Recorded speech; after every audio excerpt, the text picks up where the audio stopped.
Kita dakwah nyebarin agamanya Rasulullah, nggak harus nunggu kita jadi orang alim.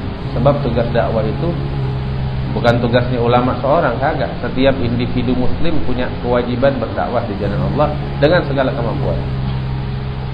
Yang ini dengan ilmunya, yang ini dengan ceramahnya, yang ini dengan kemampuannya.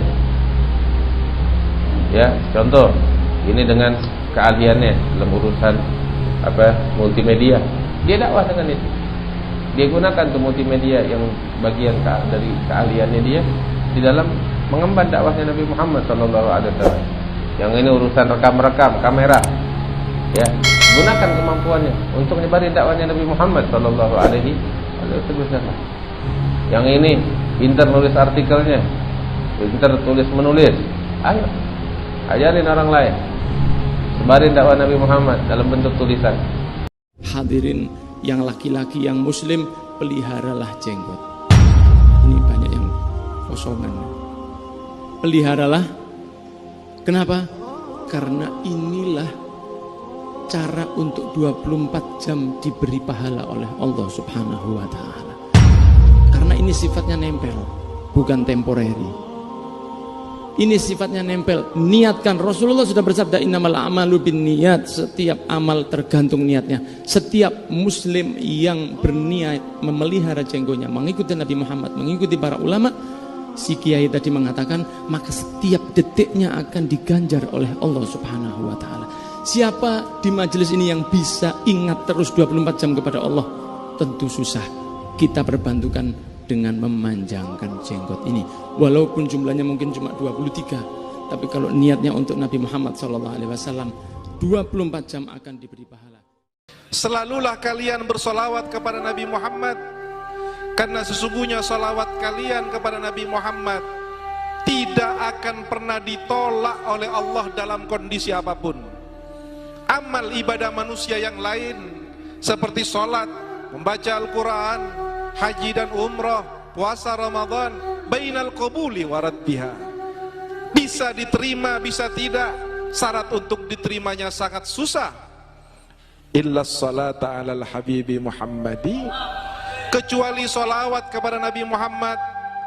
Solawat mau diadakan dalam keadaan nangis diterima, tertawa diterima, khusyuk diterima, bercanda diterima. Ini kehebatan solawat. Kenapa demikian Allah menyikapi solawat tersebut? Karena Allah ingin menunjukkan kepada umat Nabi Muhammad bahwa kalian ini tidak akan pernah mulia dengan apapun. Kalian tidak akan pernah nyampe ke emperan sorga dengan sujud manapun. Kalian tidak akan pernah masuk ke pintu sorga dengan ilmu segudang apapun. Tetapi kalian hanya akan masuk sorga dengan rahmatnya Allah yang dititipkan kepada Sayyidina Muhammad sallallahu alaihi wasallam.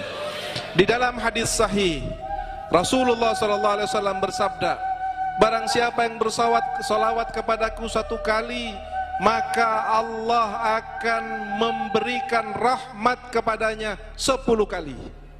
Subhanallah.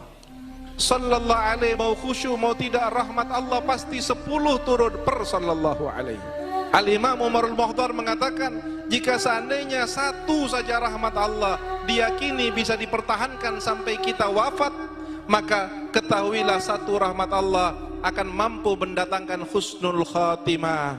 Satu rahmatnya Allah akan mampu menggenggam kunci di tangan kita untuk masuk ke dalam surganya Allah Subhanahu wa ta'ala.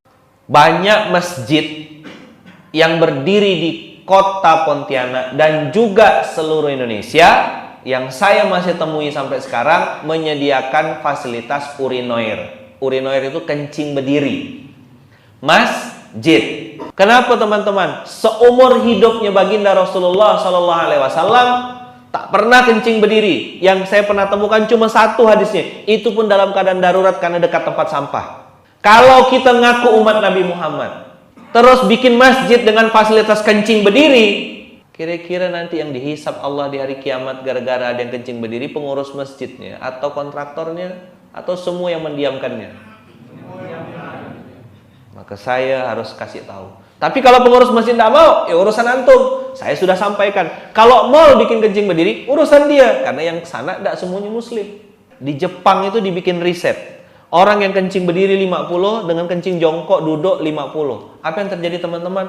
Orang yang kencing berdiri 50 ini lebih besar berpotensi kena kanker prostat. Berarti dimensi sunnah Rasulullah kencing jongkok atau duduk itu punya dimensi kesehatan. Kencing jongkok, oh saya tidak tahu Ustaz, tidak ada yang ngajarkan. Oke, hari ini saya kasih tahu.